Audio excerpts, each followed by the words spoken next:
जय जगन्नाथ आपण समस्त को इंस्टा ओडिया यूट्यूब चैनल रे स्वागत।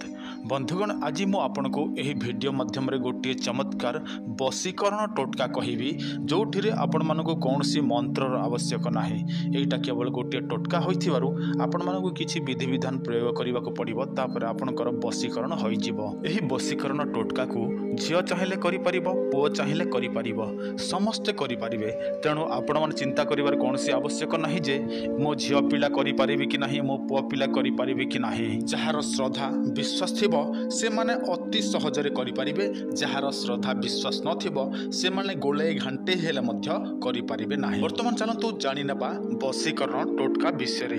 ता पूर्वरु आपण समस्त को मोर अनुरोध जदि आपण माने प्रथम थर पई एही चैनल को देखुछंती चैनल टी को सब्सक्राइब करंतु, बेल नोटिफिकेशन को ऑन करंतु, वीडियो टी को लाइक करंतु, ता सहित आपण मानक परिवार जन सहित एही वीडियो टी को शेयर करंतु। जदि से मानको दरकार थाए ताहले से माने मध्य एही वीडियो द्वारा से सब जानि परिबे एवं प्रयोग करि परिबे। आपण माने अश्वत्थ गछ निहाती भाबरे देखिछंती सबु जगह रे एही अश्वत्थ गछ देखिबा पई मिलि थाए।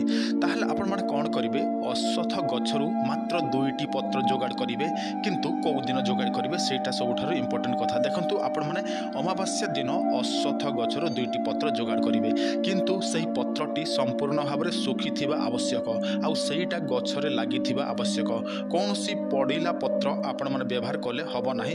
केवल गछरे लागि कि 2टी पत्र सुखी थिबो किंपा ताठो अधिक पत्र सुखी थिबो ताहले आपण माने कोन करिवे 2टी पत्र को तोलिकी आनिबे। जेतेबेले अमावास्या रे आपण माने सही गछ पाखकु जिबे ठीक सही समय रे एका आपण माने धरिथिबे 2टी जिनिस, गोटी हला कजल, गोटी हला सिंदूर। प्रथमे कोन करिवे कजल रे आपण माने सही व्यक्तिर ना लिखिबे जाहाको आपण माने वशीकरण करिया पई चाहंती। आपण माने लिखि देला पर कोन करिवे सही पत्रटी को उल्टा भाबरे आपण माने सही गछ मूले एका रखिबे एवं तापर गोटे बड़ साइज रो पत्थर ता ऊपर दबेई देबे। किंतु गोटे कथा ध्यान देबे सही पत्र को जेमिति अन्य कोनसी व्यक्ति जाई कि बाहर न करिवो सही हिसाब रे आपण माने करिवे। आ जदी बाहर कर देबो ताहले वशीकरण हबो नाही। जदी पारिबे आपण माने निर्जन स्थान रे थिबो ताहले सेठी करिवे बेटर हबो।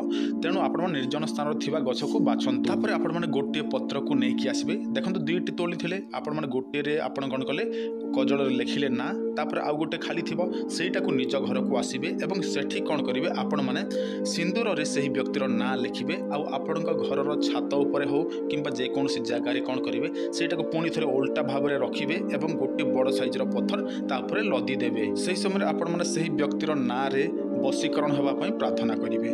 तापर कोन करिवे आपण माने अमावास्या तो एटा कले आपण माने प्रतिदिन सही गछ मूले जाईकी जल अर्पण करिवे एवं सही व्यक्ति वशीकरण निमंते कामना करिवे। एही भाबे आपण माने अमावास्या पूर्णिमा पर्यंत प्रतिदिन सही गछ मूले पानी देबे। जेतेबेले पूर्णिमा हबा को लागिबो सही व्यक्ति जनक आपणक ठारे संपूर्ण भाबरे वशीकरण होई जिवो। किंतु गोटे कथा ध्यान देबे आपण माने तिले मात्रे एही उपाय को संदेह करिवे नाही। आपण माने हबो बोली मानुछंती ताहले आपणकर हबो ही हबो आ संदेह अछि करंतु नाही।